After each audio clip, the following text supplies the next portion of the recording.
नमस्कार. अस्सल मराठी किचनमध्ये तुमचं स्वागत आहे. तर आज आपण फक्त दुधापासून घरच्या घरी बासुंदी बनवणार आहोत. कुठलाही खवा किंवा मिल्क पावडर न वापरता आज आपण अशी मस्त दाणेदार बासुंदी बनवणार आहोत.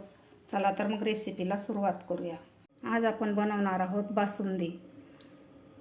सध्या सणासुदीचे दिवस आहेत. सणासुदीचे दिवस म्हटलं की काहीतरी गोडधोड झालंच पाहिजे.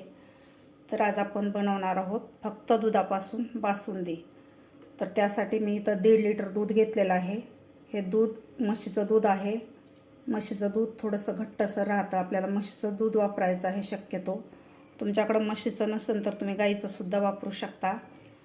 इथं मी 100 ग्रॅम साखर घेतलेली आहे. साखर तुमच्या आवडीप्रमाणे कमी जास्त करू शकता. तर 1/2 चमचा वेलची पूड घेतलेली आहे. 2 चमचे चारोळी. इथं काजू, बदाम आणि पिस्त्याचे काप करून घेतलेले आहेत. त्याआधी हा व्हिडिओ संपूर्ण पहा आणि व्हिडिओ आवडला तर एक लाईक नक्की करा. तर आता आपण बासुंदी बनवायला सुरुवात करूया.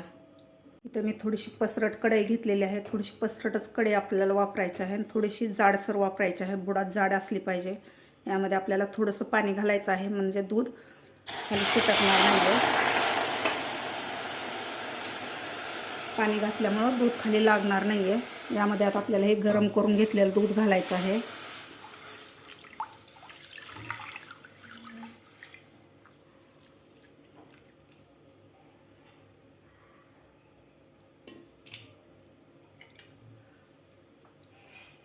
आता आपल्याला ह्या दुधाला एक उकळी काढून घ्यायची आहे.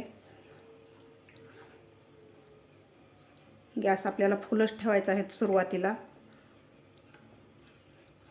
तर व्यवस्थित आपल्याला हे दूध उकळून घ्यायचं आहे. दुधाला आपल्या उकळी आलेली आहे. व्यवस्थित आपलं दूध उकळलेलं आहे.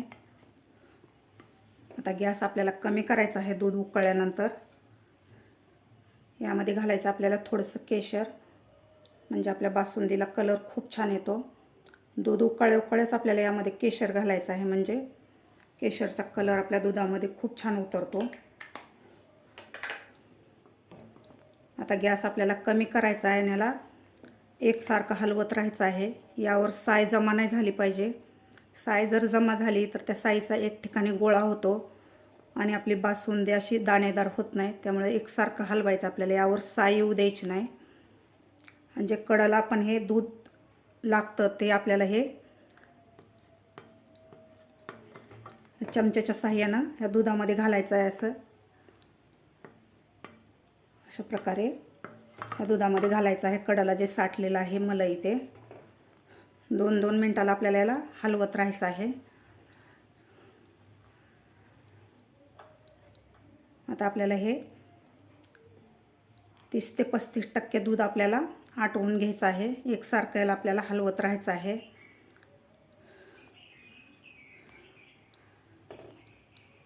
तुम्ही गॅस बारीक करून 2-2 मिनिटाला सुद्धा तुम्ही याला हलवू शकता थोड्या थोड्या वेळाला. आणि गॅस जर फुल केला तर याला एकसारखं आपल्याला हलवत राहायचं आहे. तर एकसारखं आपल्याला याला हलवून घ्यायचं आहे. गॅस थोडासा मोठाच ठेवायचा आहे म्हणजे हे दूध लवकर आटलं जातं.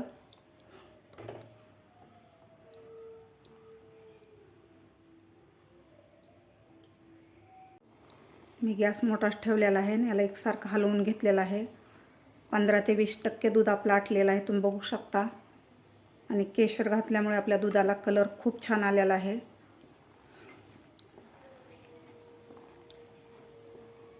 थोडंसं दाटसर झालेलं आहे आपलं दूध.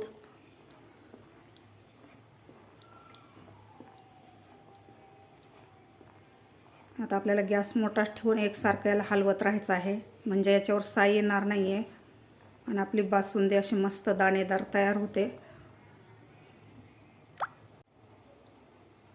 15 मिनिट झालं. मी एकसारखं हे दूध आटवून घेतलेलं आहे. 20 ते 25% आपलं दूध आटलेलं आहे.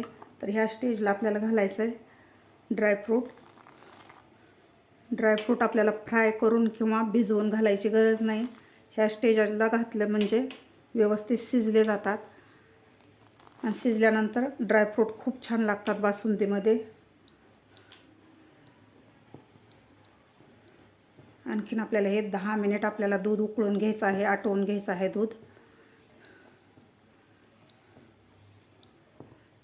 आता यामध्ये घालायची आपल्याला साखर.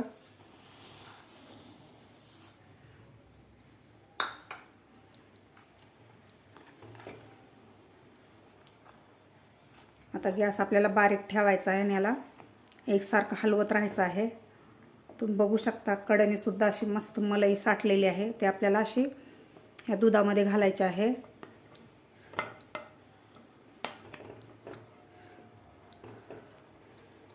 यावर अजिबात साई येऊ दिलेली नाही. अशी मस्त आपली बासुंदी तयार होते. तर आणखीन आपल्याला 10 मिनिट हे दूध आटवून घ्यायचं आहे. साखर घातल्यानंतर थोडंसं दूध आपलं पातळ होतं, साखरेचं पाणी होतं. तर साखर घातल्यानंतर मी 2 ते 3 मिनिट हे दूध आटवून घेतलेलं आहे. आता यामध्ये घालायचं सगळ्यात शेवटी आपल्याला चारोळी. चारोळी आपल्याला सगळ्यात शेवटीच घालायची आहे, म्हणजे कुरकुरीत राहते हे आपल्या बासुंदीमध्ये. आणखीन आपल्याला 2 ते 3 मिनिट हे दूध आटवून घ्यायचं आहे. आपल्याला जास्त घट्टसर बासुंदी करायची नाही आहे, थोडीशी पातळच राहते बासुंदी. 2 ते 3 मिनिट आपल्याला हे आटवून घ्यायचं आहे आणखीन दूध.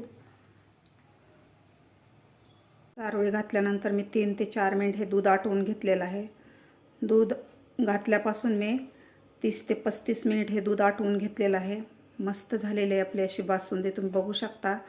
यापेक्षा घट्टसर आपल्याला रबडीसारखी करायची नाही, अशा पद्धतीनेच आपल्याला बासुंदीची ठेवायची आहे. तुम्ही बघू शकता.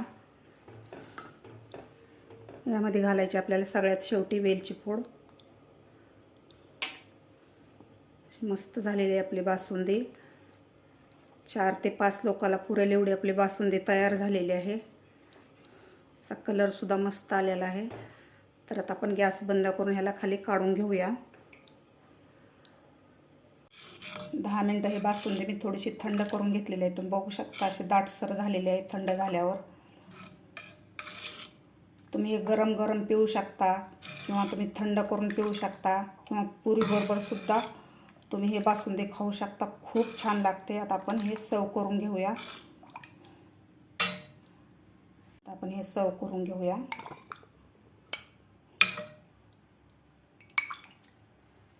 अशी मस्त आपली बासुंदी तयार झालेली आहे. तुम्ही बघू शकता कलरसुद्धा खूप छान आलेला आहे. बघू शकता झटपट अशी आपली हलवाईसारखी बासुंदी घरच्या घरी तयार झालेली आहे. हे गरम गरम प्यायला किंवा थंड करून प्यायला खूप छान लागते किंवा तुम्ही हे पुरीबरोबर सुद्धा खाऊ शकता.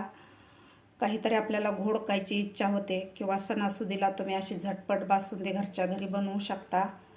तुम्हाला माझा आजचाही व्हिडिओ आवडला असेल तर एक लाईक नक्की करा. माझ्या चॅनलला अजून सबस्क्राईब केलं नसेल तर नक्की सबस्क्राईब करा. भेटूया अशाच एका छानशा रेसिपीसोबत. तोपर्यंत मस्त खा आणि स्वस्त राहा.